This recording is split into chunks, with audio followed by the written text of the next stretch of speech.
Hello, everybody. My name is Ray. Welcome to the Evangelical Dark Web. Today, we're going to be talking about Wayne Grudem calling on Donald Trump to drop out of the race in 2020, to drop out of the presidential primary. So, this is a very interesting topic because Wayne Grudem doesn't, open his mouth a whole lot. He is a huge heavyweight in the realm of evangelical academia. He's written a systematic theology, and I've read his systematic theology. It's widely used as a textbook in many seminaries. Now, Wayne Grudem doesn't run his mouth a whole lot. He doesn't, come down on high a whole lot to weigh in on issues. Last time we've talked about Wayne Grudem here was also related to politics when in 2020 he critiqued John Piper's trash article where John Piper wants to justify voting Democrat. So Wayne Grudem called that article out, which is noteworthy because Wayne Grudem and John Piper have co-written books together. And just to give more of my thoughts on Wayne Grudem, I don't dislike him a whole lot. He's written a systematic theology, which I've read. And he's also an academic elite that's not necessarily an elitist. He doesn't hate the peons and the plebs. He doesn't really hate those people. Yeah, I've never gotten the sense that he disdains the evangelicals that are, so-called beneath him. So I do respect Wayne Grudem that much. And with that said, we're going to weigh in on his article calling Trump to resign from the presidential race in 2024. This is an interesting article in my opinion. That's why we wanted to cover it. He wrote it about a week ago. So we're going to dive right on into that. But first, I want to let you know, Evangelical Dark Web is a Christian news gathering and commentary ministry. You can support our work over at evangelicaldarkweb.org/join.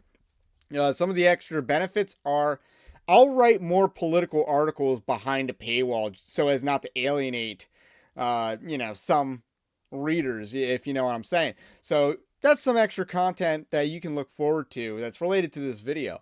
But we're going to weigh in on this political content because Wayne Grudem is a pretty substantial figure in the world of evangelicalism. So with that said, the least you can do is like this video, subscribe to the channel, to the podcast if you are new. So here is the article. He wrote it at Newsweek, not the most conservative article ever, but nonetheless, or publication, not article. So this article is titled Why Trump Should Drop Out Now, a conservative Republican viewpoint. So Wayne Grudem is branding himself as a conservative and a Republican, and a pretty loyal one at that. I do want to just highlight how he's trying to brand himself. So he begins with a lot of the appeal to his own credibility in that he's voted for Donald Trump twice.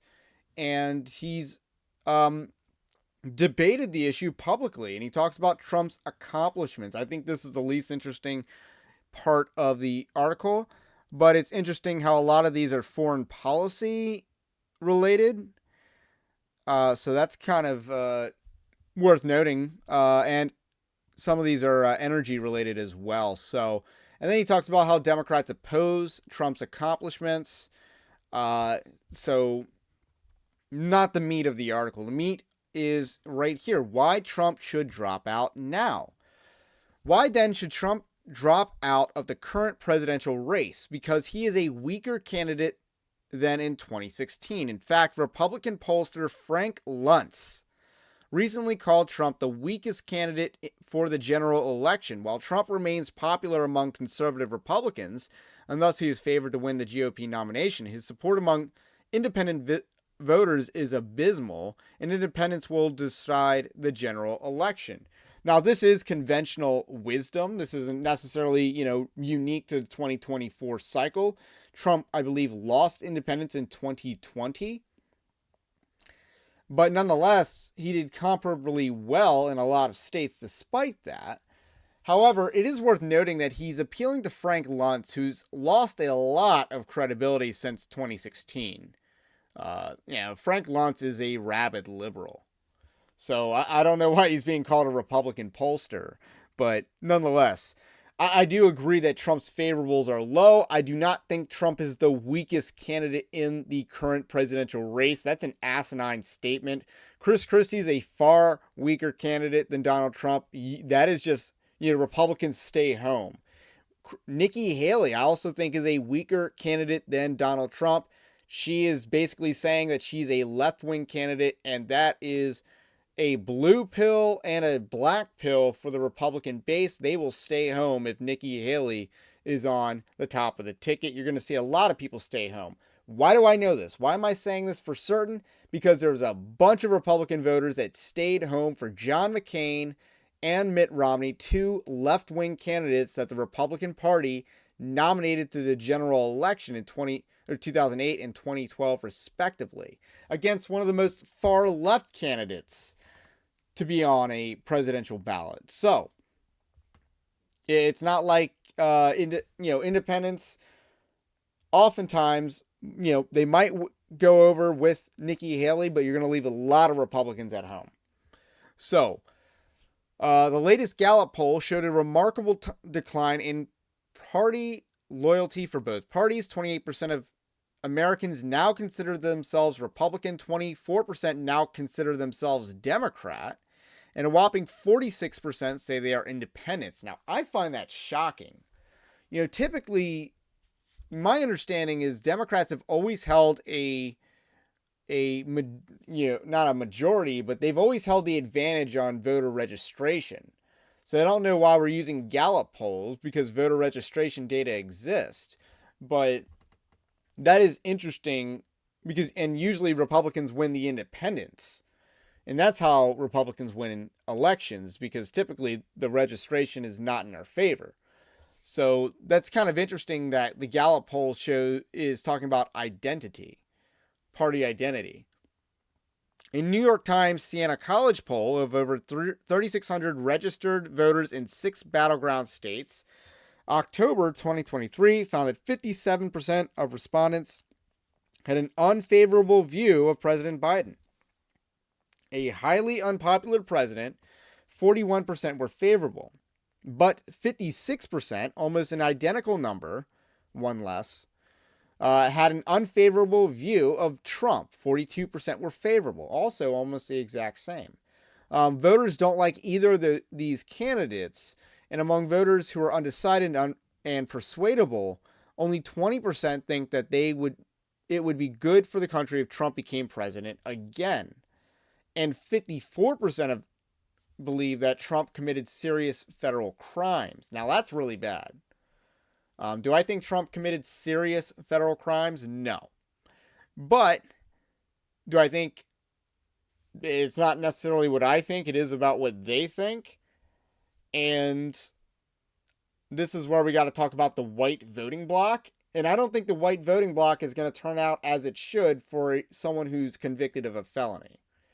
So all of conservative media wants to talk about, blacks turning out for Trump because his situation relates with them, which is a pretty racist take, but you're going to lose white people trying to run that messaging. So, therefore, if Trump collects a majority of delegates in the early Republican primaries and thereby secures the GOP nomination, Republicans would be facing a huge risk that Democrats will find some way to dump Biden and then quickly select a fresh, younger candidate like California Governor Gavin Newsom and win the general election in a landslide. Now, this is nonsensical in my opinion. The Democrats are not going to jettison Joe Biden. They have no need to. They are a hive mind. They will show up out of party loyalty, not to loyalty to a personality. They didn't vote for Joe Biden the first time. They voted against Trump the first time. If it's Trump v. Biden, they're just going to vote against Trump the second time. So I don't see the argument that the Democrats are going to jettison Joe Biden. They have no need to. Joe Biden has an honorary hood pass as a result of being Barack Obama's vice president. He has a hood pass. So why would they want to jettison someone that has a hood pass, and who they replace with him that also has a hood pass? They don't want to suppress the Democrat vote either. So, he has 7 negative factors that diminish Trump's support. So, number one, refusing to admit that he lost the 2020 election. So, you're going to notice about this that Wayne Grudem is a little bit, he's not necessarily awake to the media narratives. That's me being gentle about it, but that's true. He's not necessarily red-pilled in every conceivable way. Nonetheless, I have no problem, with someone who has this opinion on the 2020 election. I would disagree with him on 2 counts. The one is the substantive matter about the 2020 election. I would also deny that Trump actually so he says, I realize many Trump supporters will object, and, talk about cheating and stuff like that. Wayne Grudem is essentially saying he doesn't believe that, and there's no way to prove it. So here's what I would say. I don't think Donald Trump believes the conspiracies regarding the 2020 election nearly as much as Republican voters do. If Trump did believe it, why were his election court cases so bad? Why was he, chasing a Kraken and releasing the Kraken rather than using the more legitimate means? Trump did not have a competent legal defense for the 2020 election. That's just point blank blunt. I've talked about this over the weekend because I talked about Jenna Ellis, who's having a meltdown right now defending satanic statues. So Jenna Ellis is one of Trump's lawyers for the election. Now, if you look at Trump's election lawyers and you look at Trump's impeachment lawyers, it's night and day. He had the all-star team for the impeachment trials. He had Ken Starr, you had the Alan Dershowitz. He had heavy hitting lawyers, very famous trial attorneys. He's assembling the dream team, the modern dream team of trial attorneys for his impeachments. He had the washed up Looney Tunes for his election. That's the most frustrating thing about a lot of this, is that Republican voters, in my opinion, believe what they believe about the 2020 election harder than Donald Trump did or ever has. That's my opinion. And Trump didn't fight for it. So I have no problem, therefore, concluding that Trump lost. And how he lost is a little bit moot. Because, again, it wasn't necessarily Trump that was screwed. It was Americans that were screwed. So that's all I got to say about that for now. And I don't want to catch a strike on YouTube unnecessarily. Number 2, recklessly refusing to call off protesters when the demonstration turned violent on J6. So this is just a blue Anon narrative. And this is, come on, Wayne Grudem, who cares?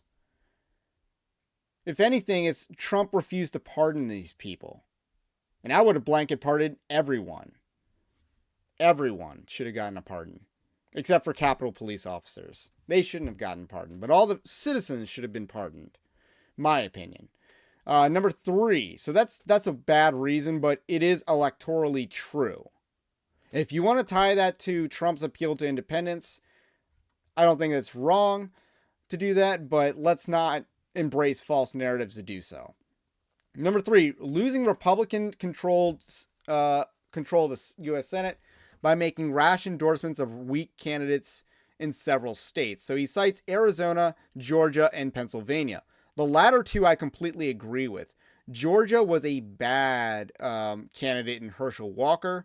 Pennsylvania was an even worse candidate in Dr. Mehmet Oz. And I don't know if you've heard about John Fetterman lately, but he's recovered from a brain injury and is sounding conservative. Coincidence? I think not.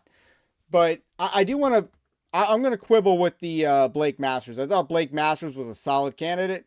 I think Carrie Lake hurt the Republican Party in that. And the other thing worth noting is that there was not really a Republican control in that Senate seat. It was Martha McSally, and then there was the other person. But no, we haven't had a good Republican senator out of Arizona in a while. That wasn't really a Republican seat. We literally watched Martha McSally lose that race twice, and you're blaming Donald Trump for endorsing Blake Masters. No, that seat should have been held by a Republican, but instead, the governor Ducey at the time wanted to appoint the person who lost the seat, lost the race again, and that person cost the Republican Party 2 Senate seats. Martha McSally cost the Republican Party 2 Senate seats in Arizona. That is who you should blame for this. When you appoint a left of center Republican, Republicans aren't going to show up for that. The Democrats are going to vote for the Democrat. That was a stupid appointment that cost the Republicans both of the Arizona Senate seats because she lost one of the races, was appointed, and lost the other seat. So Wayne Grudem's memory on this is very short. We should have had those seats already. Number 4, legal problems. The multiple active lawsuits against President Trump, 91 felony counts, constitute a huge risk because they could essentially keep him from actively campaigning during the entire election season of 2024. In addition, the legal discovery process holds the potential of some insiders anonymously leaking a drip of embarrassing and damaging new information about Trump after he wins the Republican nomination, and it is too late for Republicans to replace him with a non-scandal plagued candidate. The Democrats could win in a landslide. Or what if Trump wins the nomination and then is convicted of a felony before the November general election? Fiercely loyal Republicans would still back him, but for a large number of moderate voters, this would be the final straw, and they would not vote for Trump. I agree with that analysis, actually. I think this is actually a more valid reason, and this coincidentally coincides with the Colorado Supreme Court ruling that kicking Trump off the ballot in 2024. He's going to be kicked off the primary ballot and also the general election ballot, but I think you saw in Minnesota that they allowed him on the primary ballot, but they're deferring on the presidential ballot for now, or general election ballot. But Colorado just kicked him off. And I don't think there's a case to appeal that to the Supreme Court because it's an election law. It's an election lawsuit, and you can't really, I don't see the case of appealing that to the Supreme Court. It was a state's court case. I don't think that the Supreme Court's going to take that case because states have jurisdiction over much of the elections and how candidates appear on the ballot. So that's huge, and that could easily happen in a bunch of key states that Republicans need to win. If the Republicans think they can just do a write-in campaign to rescue Donald Trump's electoral chances, I don't think that's going to happen, and this is a serious problem. So I think it could sink Trump in the primary process, but yeah, it would be a complete disaster if this was adjudicated after the RNC and Trump is on the ballot. So we've talked a lot about this in live streams. Number 5, age. Yeah, Trump's old. He could die. That's a legitimate reason. And concerns about Trump's character. This is 2016 all over again. I don't know how you have concerns about Trump's character, but not concerns about Mitt Romney's character or John McCain's character. These are the two prior Republican Party presidential nominees had worse characters than Donald Trump, and we didn't see nearly the amount of backlash for against those who voted for them. So number 7 is Trump fatigue, and I think this is also a valid reason because number 6 was just about rehashing 2016 arguments. I didn't really care about that. So number 7 was a real thing, is like this is the, eighth or ninth year that Donald Trump has dominated Republican Party politics, and I think a lot of people are tired of that. So